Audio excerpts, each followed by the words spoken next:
Pertama kita mesti ucapin selamat ulang tahun buat Billy Boon. Hari ini ulang tahun. Kita doakan dia panjang umur, sehat, bahagia, tentu terus menginspirasi semua anak-anak muda se-Indonesia. Dan terima kasih juga Bu Yanti dari Bappenas yang memang punya keinginan hati seperti itu. Ya, saya juga semua pembicara. Wah, dan teman saya, Bos Indosat, Pak Alexander. Selamat pagi semua. Assalamualaikum warahmatullahi wabarakatuh. Begini, saya bilang sama Billy Boon, kalau dengerin saya ngomong tok, saya ini udah terlalu banyak ngomong sebetulnya. Nanti yang saya bicarakan tidak sesuai dengan apa yang saudara ingin ketahui. Nah, lebih baik saya bicara sebentar, nanti saudara-saudara boleh tanya saya apa saja yang ada dalam pikiran saudara, supaya ini akan membuat saudara tidak menjadi apa ya, kalau mau inspirasi itu memang harusnya Anda tanya. Anda kan pengen punya khayalan seperti ini, lalu lakuinnya gimana? Banyak sekali keinginan seperti itu. Nah, tentu kita masing-masing dari keluarga yang berbeda-beda. Saya dilahirkan di kampung kecil, Laskar Pelangi. Kebetulan bapak saya pengusaha, jadi dibandingkan tetangga-tetangga, rumah saya gede sendiri, besar sendiri, punya TV sendiri, punya kulkas sendiri, teman-teman nggak punya. Jadi waktu itu seperti itu. Nah, bapak saya selalu bilang, teman-temanmu lebih pintar dari kamu sebetulnya. Saya bilang, kok bisa Pak? Karena kamu bangun pagi sudah telur, ayam, mau makan susu, roti, coklat, keju, lengkap. Bapak saya itu dipengaruhi kerja sama Belanda. Jadi satu hari itu saya bisa makan martabak 1 loyang bisa. Roti tawar 1 bisa. Jadi tiap pagi makan gak pernah tahu nama cuci piring, timba air. Teman-teman kampung saya itu mesti timba air. Saya dari kecil hidup sudah pakai sanyo. Kita toilet udah bagus, udah punya mobil. Jadi bapak saya bilang, seandainya mereka semua punya kesempatan seperti kamu, saya yakin mereka semua lebih baik.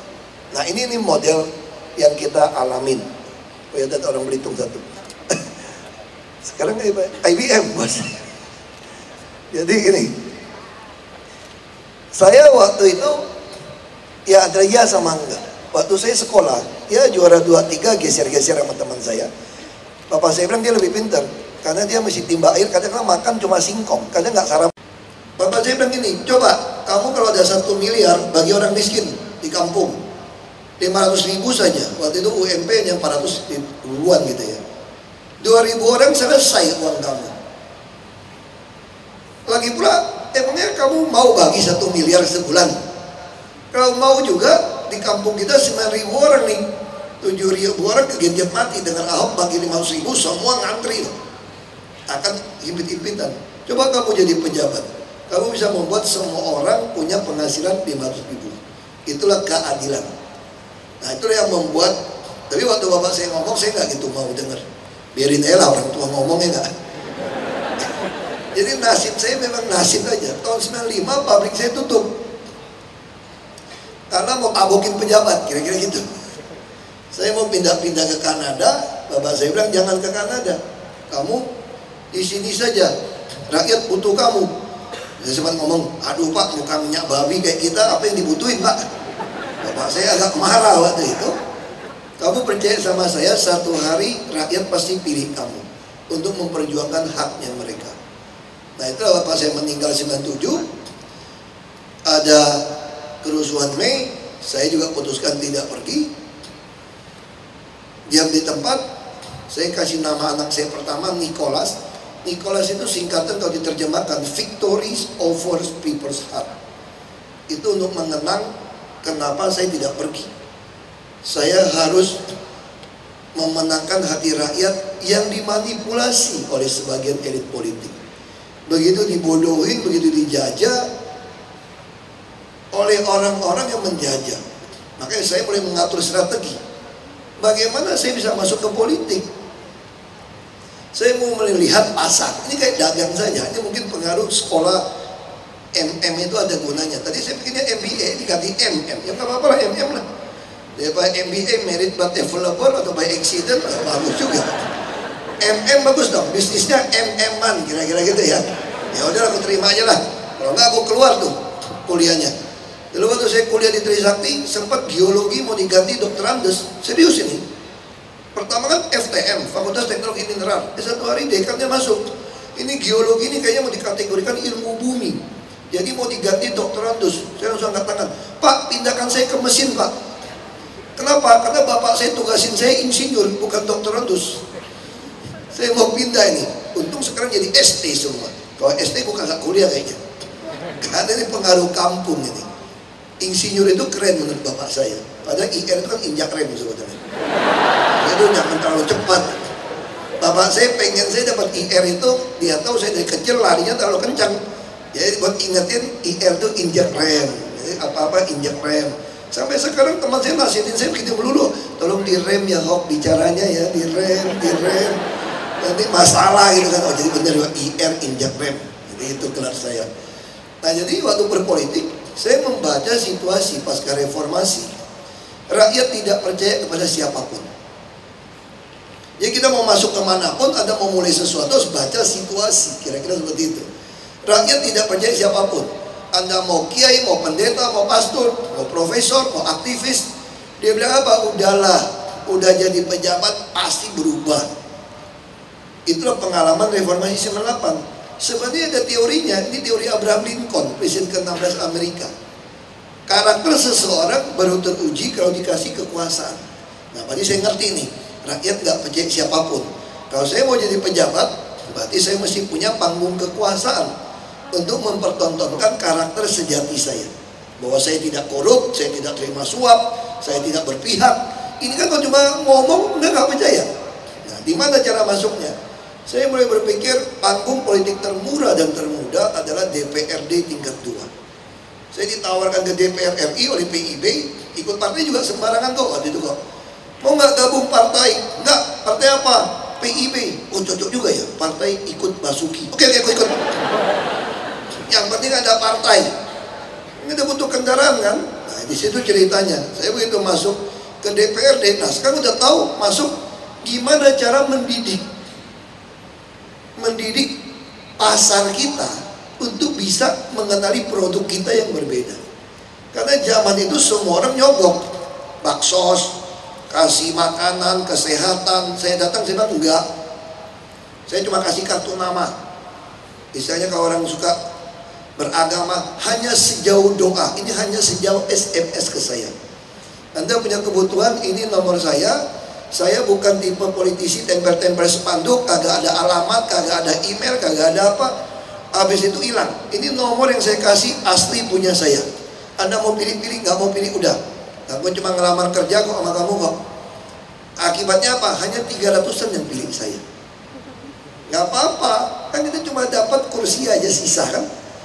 Partai dikumpulin, duduklah saya di DPRD. Waktu DPRD tingkat 2 itu permainan dimulai. Semua yang nyogok didatangin pada kabur. Saya mah santai aja, kalau datang minta duit, bukan pemilih saya. Karena pemilih yang minta duit udah gue usir kemarin, betul nggak? Jadi kita membedakan pasar kita gampang banget. Nanti lama-lama yang tidak milih kita waktu datang, kita udah DPRD kan, kasih kartu nama lagi, ada masalah kita urusin. 7 bulan saya kerja kayak begitu, langsung mereka bilang, Pak, Bapak jadi bupati kami saja deh Pak. Saya bilang mana bisa. Bupati dipilih oleh DPRD dan tempat saya 93% itu muslim. Fraksi Bulan Bintang menguasai DPRD 55%. Orang gereja cuma 0,8%. Orang Tionghoa kira-kira 6% lebih. Kalau pakai hitungan politik kagak maju. Tapi saya percaya kalau rakyat kita sampaikan ini produk yang beda. Saya bukan mau jadi pejabat. Aku cuma mau balas dendam mewakili kalian, sikat itu pejabat, kira-kira gitu. Ini message-nya masih jelas ini. Sampaikannya jelas. Dia bilang, enggak Pak, kita beri Bapak karena Bapak udah kaya dari kecil. Oh enggak dong, kaya kan di kampung. Gue pengen, kalau orang kaya lebih parah loh. Saya pengen beli Hondanya merek helikopter Honda. Kalau orang miskin cuma pengen beli Honda Tiger tuh motor dulu. makin kaya makin parah. Apalagi saya kan dibilang kafir salah. Jadi kita mau didik mereka untuk mengerti. Dan lama-lama mereka bilang, udah Pak maju. Gak bisa. Tahu-taunya ada putusan pilkada langsung. Nah, kenapa mereka percaya sama saya?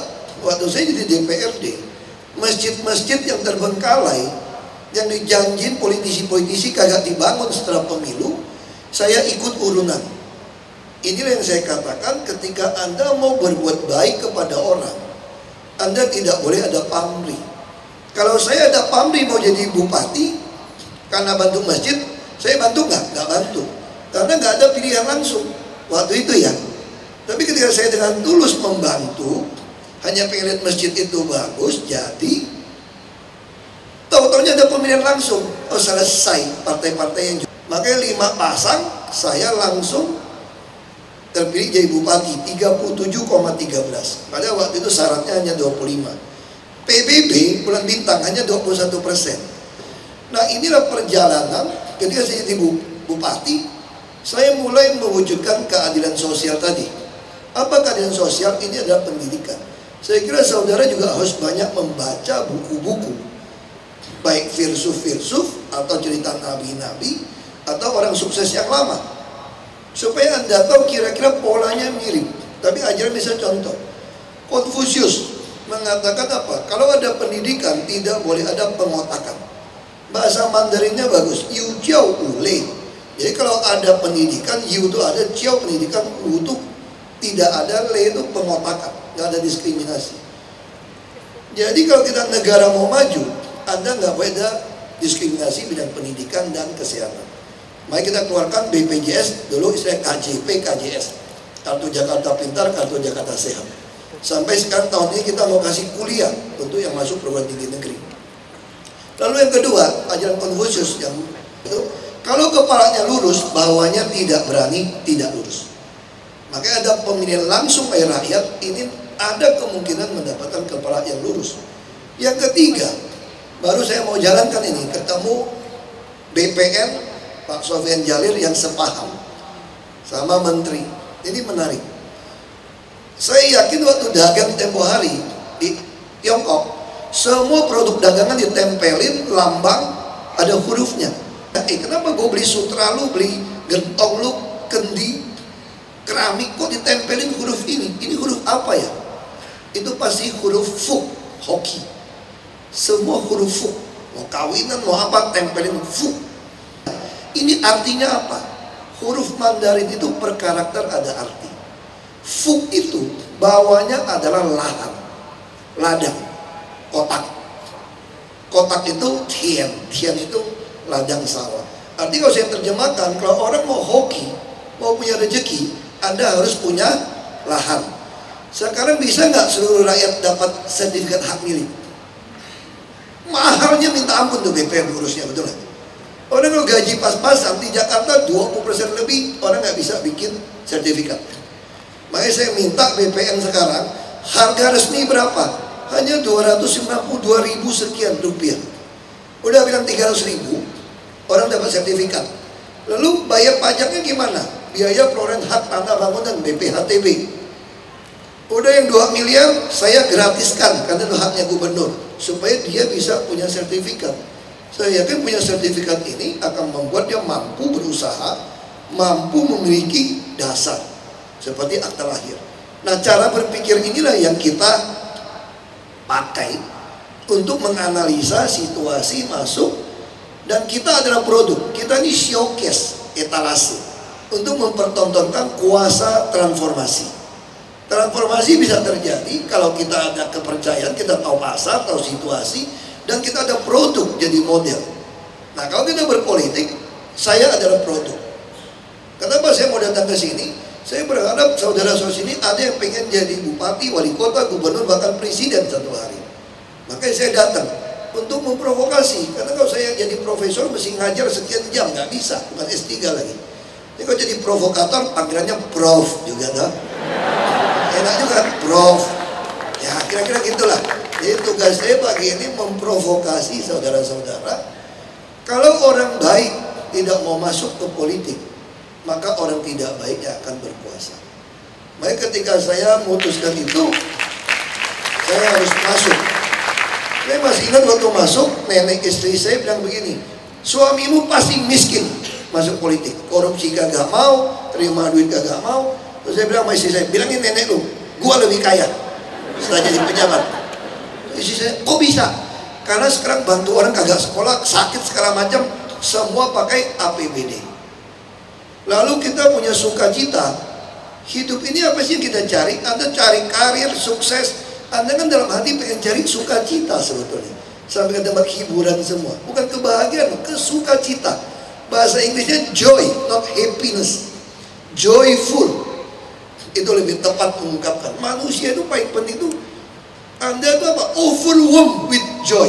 Anda datang kemana, ketemu siapa, bekerja apa, menerima kesuksesan apa, itu baru top. Kalau Anda overwhelmed with joy, itu penting.